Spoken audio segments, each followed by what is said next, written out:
श्री प्रताप सिंह बाजवा जी पंजाबी में बोलेंगे। Thank you chairman साहब। थैंक यू चेयरमैन साहब।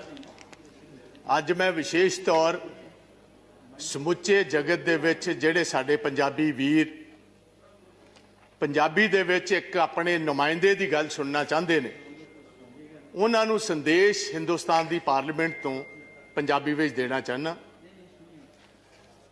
चेयरमैन साहब, जदों 20 सितंबर नूं इसे ही हाउस दे विच एक कानून नूं पास करन दी जिहड़े एग्रीकल्चर दे साडे बिल है ने उन्हां नूं पास करन दे इत्थे बहस चल रही सी।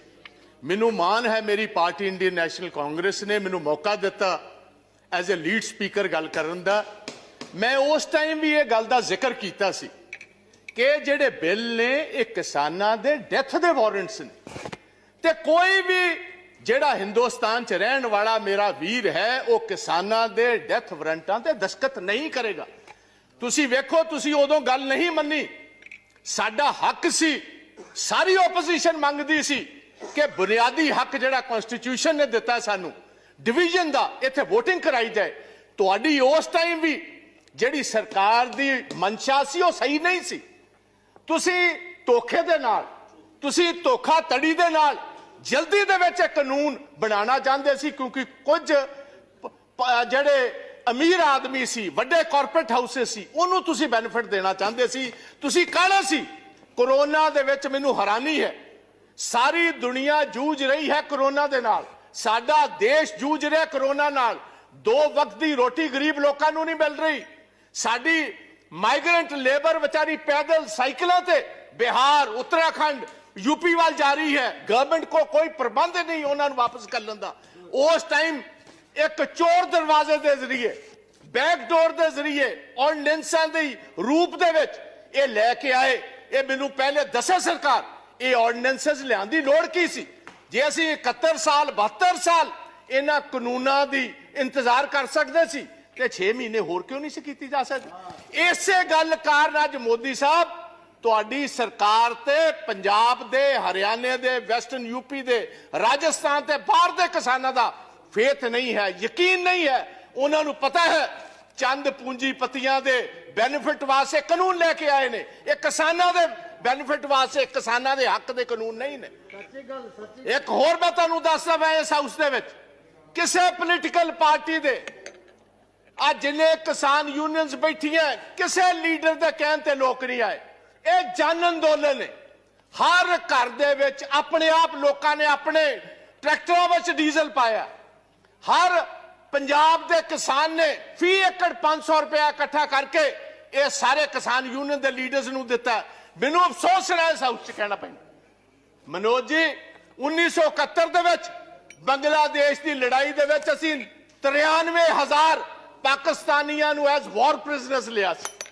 2 साल असीं उन्हां नूं रोटी भी दिती, पानी भी दिता, बैडिंग भी दिती, लॉजिंग भी दिती।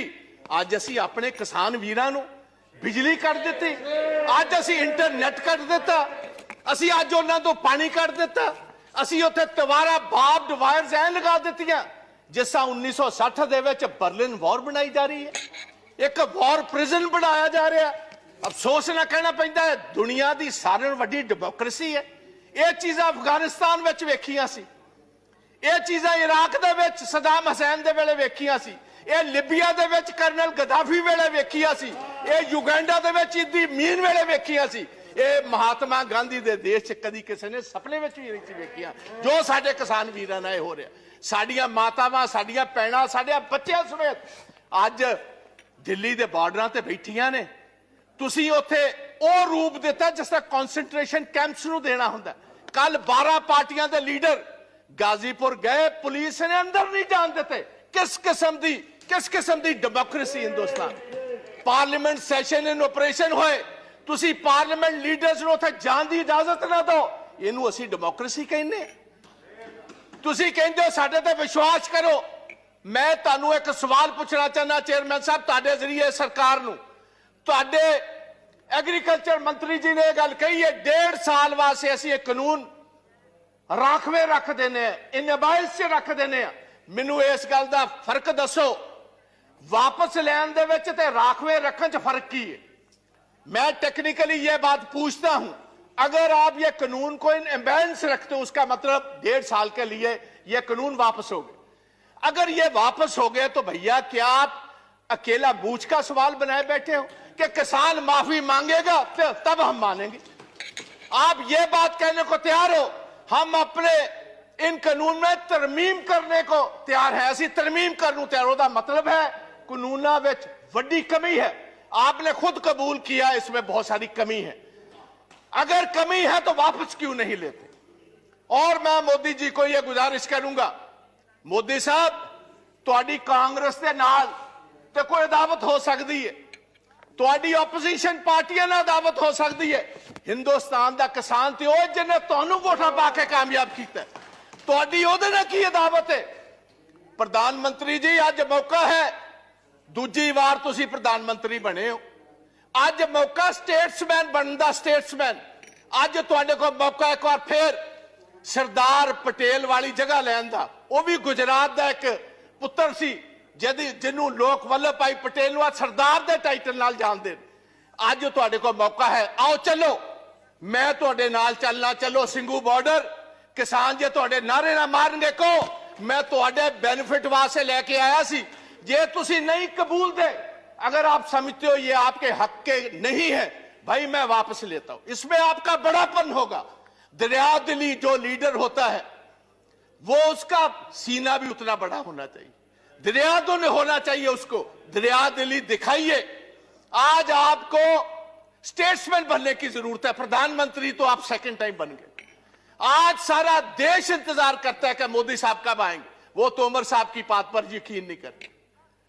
क्यों नहीं करते? क्योंकि जिस ढंग से आप ये कानून लेकर आए हो, जिस ढंग से आपने इस पार्लियामेंट को, जो हिंदुस्तान की सबसे, मैं समझता हूं एक सबसे बड़ा फेथ है जिस हाउस पर, वहां हमारा जमहूरी हक नहीं दिया, आपने तो डिवीजन नहीं कराई, उसका मतलब था आपको जल्दी कौन सी बात की?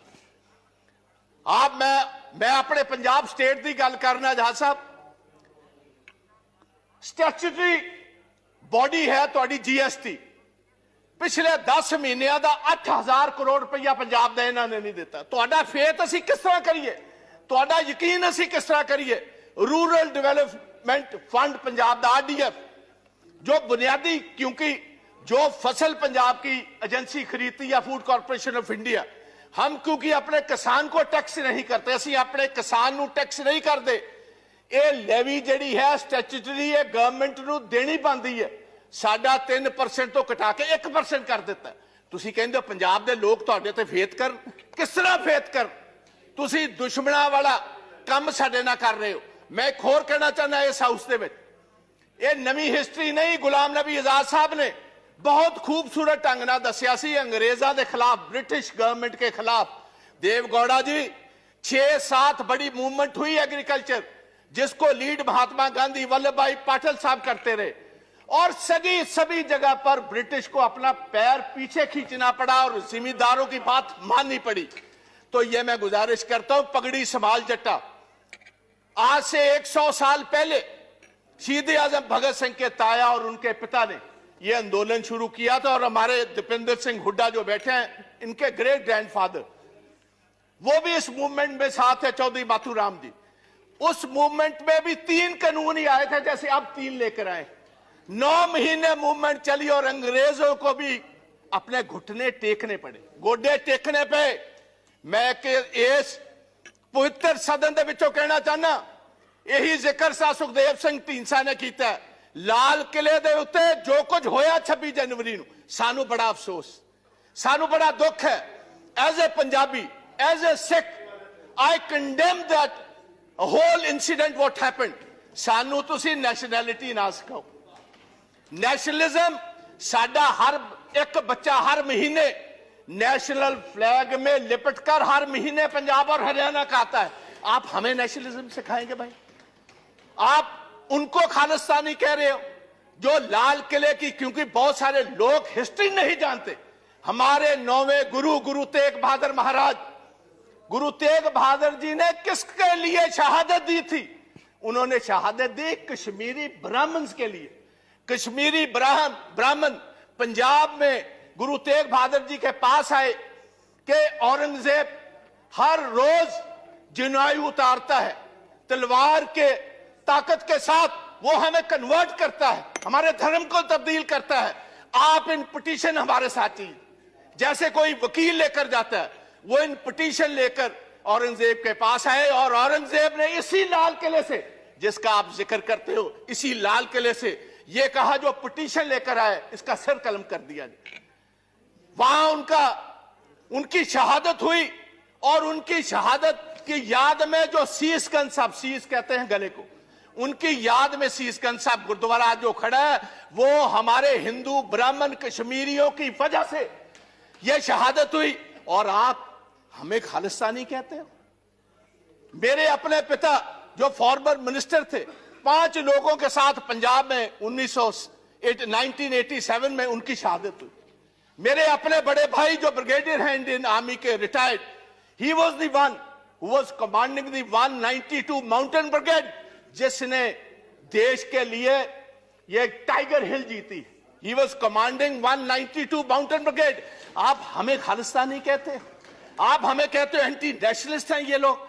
और मैं ये चाहूंगा on the floor of the house, I demand कि इधर एक सुप्रीम कोर्ट का सिटिंग जज टाइम बाउंड एक इंक्वायरी करे 2 महीने में, ये बताए वो कौन सी ताकतें हैं जिन्होंने, क्योंकि ये जितनी किसान जथेबंदियां हैं इनको टाइम दिया गया था 10 बजे सभी स्टार्ट होंगी दिल्ली के इर्द गिर्द जुलूस जो एक पुलिस के साथ, और 8 बजे कुछ शरारती एलिमेंट्स को यह इशारा कर दिया गया कि जो आपको दिया हुआ रूट है उस पर चलने की जरूरत नहीं, आप तोड़ो इस रूट को, बैरिकेडिंग तोड़ो, सीधी आईटीओ पर पहुंचो। आईटीओ से लाल किला तो बहुत सारों ने देखा ही नहीं था। और एक ये भी बात मैं हाउस में बताना चाहता हूं, ओ भैया ये लाल किले जिसकी आप बात करते हो, ये जिस आपको पता मुगल राज में ये स्थापित हुआ है, और 300 साल पहले जो गुरु तेग बहादुर जी की कुर्बानी है, उसके बाद गुरु गोविंद सिंह महाराज, उनके 2 बड़े साहबजादे शहीद हुए, छोटे 2 साहबजादों को जिंदा दीवारों में चिन दिया गया। अगर गुरु गोविंद ना होते इस देश की एक शक्ल ही और होती। आप हमें कह रहे हो, किसी को गद्दार कह रहे हो, किसी को आप एंटी नेशनल कह रहे हो। पहले सोचना, और ऐसा मैं गुजारिश करना चाहूंगा गवर्नमेंट, ऐसा काम मत करो। दुश्मन हमारे बहुत है, जो हमारी फॉरेन पॉलिसीज हैं। आप पाकिस्तान को तो छोड़ ही दीजिए भाई, सारा अरब वर्ल्ड आपके खिलाफ, चाइना आपके खिलाफ, रशिया आपके उल्ट चल रहा है। जाकर आपने वोट ट्रंप की मांगी, बाइडेन आपके खिलाफ। वो आपके साथ भाई कौन है? अगर कुछ आपके साथ नेशनलिस्ट हो के आप उनको भी तोड़ना चाहते हो, उनको भी डराना चाहते हो, उनको भी धमकाना चाहते हो, ये कभी नहीं चलेगा। और पंजाबी और सिख विशेष तौर प्यार से तो बात आपकी मान सकते, डर से, डरावे से, बंदूक से, तोप से ये डरने वाली कौमें नहीं। इन्होंने तो सारी हिस्ट्री ही शहादत की है। तो मेरी गुजारिश है, ये ब्लैक लॉज वापस लीजिए, ये काले कानून वापस लीजिए।